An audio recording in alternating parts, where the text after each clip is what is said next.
नमस्कार, मेरा नाम है डॉक्टर पुरु धवन और आज आपको बताने वाला हूँ ब्रेन की सर्जरी के बारे में।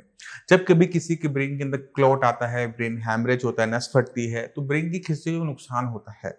आज जब हम डॉक्टर के पास जाते हैं, हॉस्पिटल जाते हैं, तो कभी-कभार डॉक्टर सजेस्ट करता है कि इस पेशेंट के अंदर ब्रेन की सर्जरी की ज़रूरत है और उसे सुनकर वो जो घर वाले होते हैं, वो बहुत ज़्यादा सहम जाते हैं। उन्हें नहीं समझ में आता कि सर्जरी करवाएँ, ना करवाएँ, सर्जरी करवाने के बाद पेशेंट ठीक हो पाएगा, नहीं हो पाएगा। तो इन सारे सवालों का जवाब मैं आपको इस वीडियो में देने वाला हूँ। तो शुरुआत करते हैं सबसे पहले ब्रेन को समझने से। ब्रेन में जब कभी क्लॉट आया या नस फटती है तो ब्रेन के अंदर नुकसान होता है और चांसेस होते हैं कि इस नुकसान के साथ आपके ब्रेन के अंदर सूजन भी आए। और जब कभी ब्रेन के अंदर सूजन आती है, किसी भी हिस्से में सूजन आती है, तो उसका जो साइज़ है वो बड़ा होना शुरू हो जाता है, वो फैलना शुरू करता है। मगर आपने कभी ध्यान नहीं दिया होगा कि हमारा जो ब्रेन होता है वो एक हड्डी के एक हेलमेट की तरह स्ट्रक्चर के अंदर होता है। उसके पास फैलने की जगह नहीं होती। अगर उसे फैलने की जगह नहीं मिलेगी तो हड्डी के साथ दबाव लगने के कारण जो हमारा ब्रेन का टिश्यू है, जो सॉफ्ट है, वो परमानेंट तरीके से डैमेज हो जाएगा, वो टिश्यू मर जाएगा।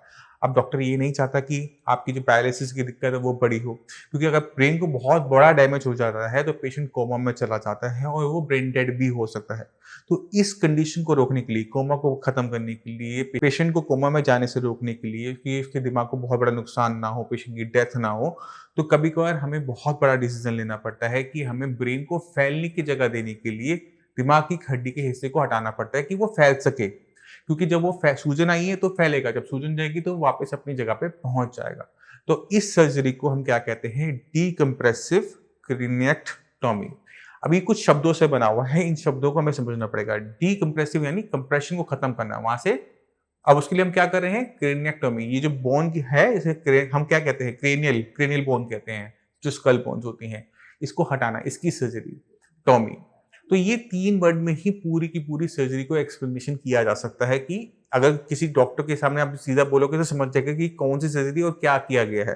डीकम्प्रेशन किया गया किसके? क्रेनियल बोन को हटाने की हेल्प से। तो ये जो सर्जरी होती है, ये पेशेंट की ब्रेन को बड़े डैमेज से रोकने के लिए होती है और जब कभी डॉक्टर कहता है कि ये करवाना है, तो कभी इसे पीछे नहीं हटना चाहिए। अब इसे हम जाँचते कैसे हैं कि किस पेशेंट को ज़रूरत है, किस पेशेंट को नहीं है। तो जब आपका सीटी स्कैन किया जाता है ब्रेन का, तो उसमें मिड लाइन को देखा जाता है। ये जो हमारा लाइन है, ये मिड लाइन है ना, बीच में से जा रही है। अब अगर मेरी सूजन आएगी तो क्या होगा? सूजन आने की वजह से ये जो मिड लाइन है, शिफ्ट होनी शुरू हो जाएगी, ये इस तरफ फैलना शुरू कर देगी। तो मिड लाइन शिफ्ट को देखा जाता है।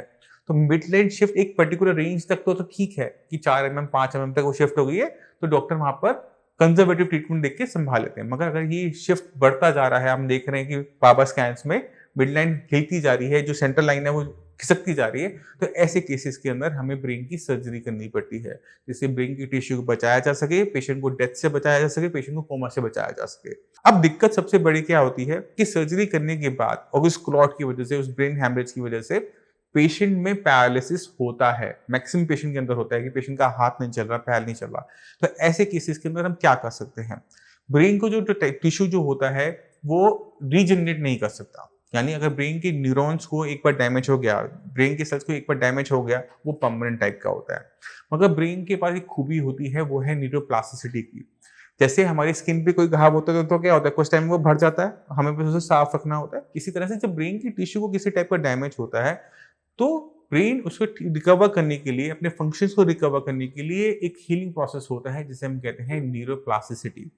न्यूरोप्लास्टिसिटी को समझने के लिए आपको थोड़ा-सा ब्रेन के अंदर चलना पड़ेगा और न्यूरॉन्स को समझना पड़ेगा। तो आपके स्क्रीन पे बहुत सारे न्यूरॉन्स दिख रहे हैं, जो आप सेल देख रहे हो, ये इन्हीं से हमारा पूरा ब्रेन बना हुआ है। और हमारा ब्रेन इतनी कॉम्प्लिकेटेड काम कैसे कर पाता है, हम बाकी जानवरों से कैसे अलग हैं, वो इन्हीं न्यूरॉन्स की वजह से है।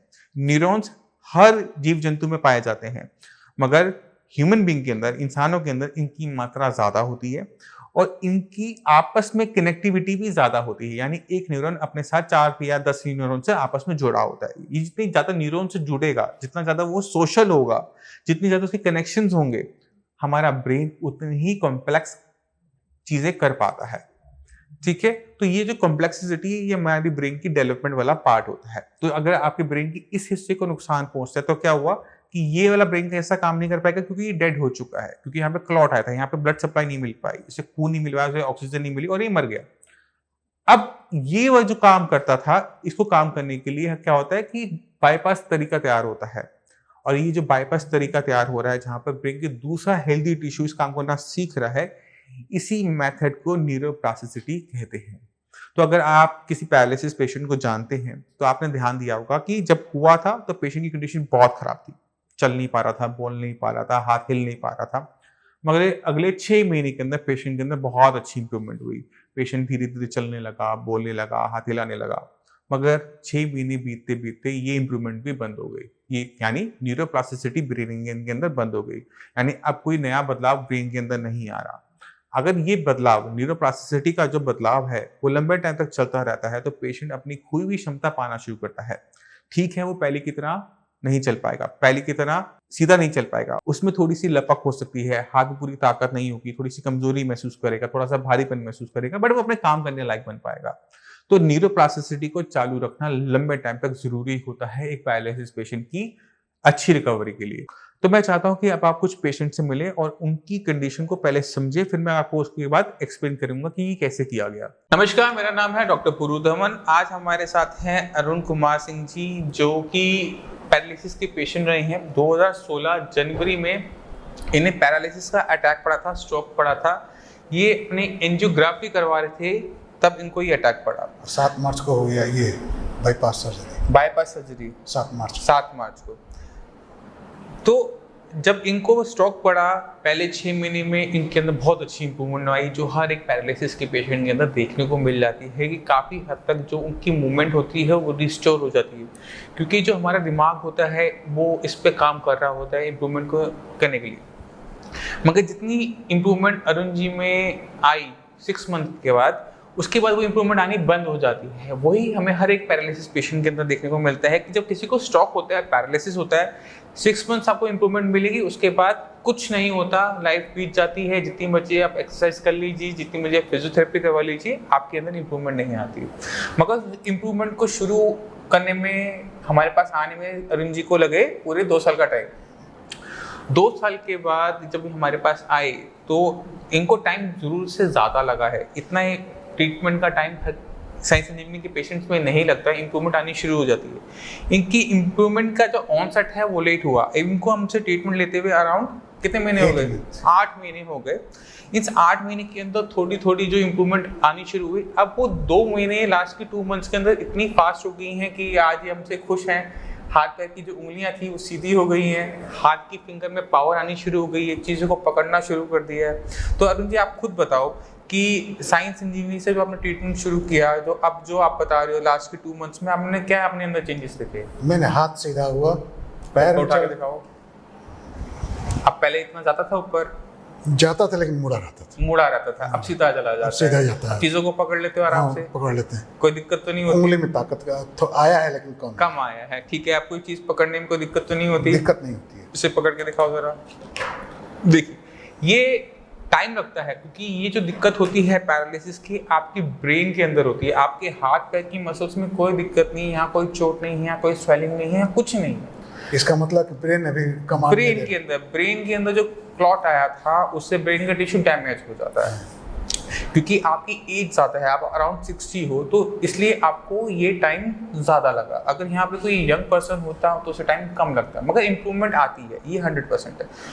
शुरू में हो सकता है कि स्लो हो, बट वो धीरे धीरे वो अपनी पेस पकड़नी शुरू होती है, क्योंकि जैसे जैसे बॉडी से मेडिसिन बॉडी के अंदर जाती है, ब्रेन उसको रिस्पॉन्ड करना शुरू करता है। अब शरीर में जितनी ताकत होगी उसी स्पीड से तो करेगा ना।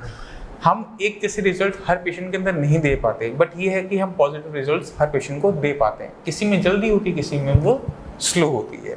तो इम्प्रूवमेंट आपको कब शुरू हो गई? पहले महीने में आनी दिखनी शुरू हो गई थी? शुरू हुआ तो बहुत तेजी से हुआ, लेकिन अभी नहीं हुआ। पहले जब शुरुआत हुई तो बहुत तेजी से इम्प्रूवमेंट आनी शुरू हुई। 6 महीने बाद तेजी से हो गया। 6 महीने तक बहुत हमको इम्प्रूवमेंट नहीं लगा। साइंस इंजीनियरिंग के जब आपने ट्रीटमेंट लिया तो आपको अपने अंदर फर्स्ट मंथ से ही बदलाव दिखने शुरू हो गए थे कि मैं ठीक होना शुरू हो? बहुत हाँ, मतलब पहले महीने में आप खुश थे कि हाँ मैं ठीक रास्ते पे जा रहा हूँ, ठीक दवाई खा रहा हूँ, ऐसी तो परेशानी नहीं थी ना। अब आपको दिक्कत है बैलेंसिंग की, है ना? तो बैलेंसिंग की जो हमने आपको एक्सरसाइज बताई वो आपने फॉलो करनी है, ठीक है? और ओके था, डाइट पे आपने ध्यान रखा, खट्टा वट्टा तो नहीं खाया? नहीं, अभी। साइंस इंजीनियरिंग के ट्रीटमेंट से खुश हो? अभी तो खुश है। कोई कंप्लेंट तो नहीं ना? डॉक्टर साहब को फोन करते हैं, पूछते हैं हालचाल? बढ़िया पूछते हैं, सही से बताते हैं? चलिए ठीक है। क्या पेशेंट को साइंस इंजीनियरिंग के जो पेशेंट्स हैं, बाकी जो पैरालिसिस पेशेंट हैं, उन्होंने क्या कहना चाहोगे? अभी सेटिस्फैक्ट्री है, ये सेटिस्फैक्ट्री है? नहीं, बाकी जो पैरालिसिस के पेशेंट हैं जिन्हें डाउट होता है, जिनको आशा खो चुकी हैं कि वो ठीक हो सकते हैं, उन्हें आप क्या एडवाइस करोगे? नहीं, एडवाइस तो ये रहेगा साइंस इंजीनियर संपर्क करें। आप बहुत सस्ते में निपटा देते हो। चलिए ठीक है, अरुण जी का हम धन्यवाद करते हैं। ऐसे पेशेंट्स हमारे लिए बहुत अच्छा हो लगता है कि जब पेशेंट्स इम्प्रूवमेंट दिखाता है, साथ देता है डॉक्टर्स का।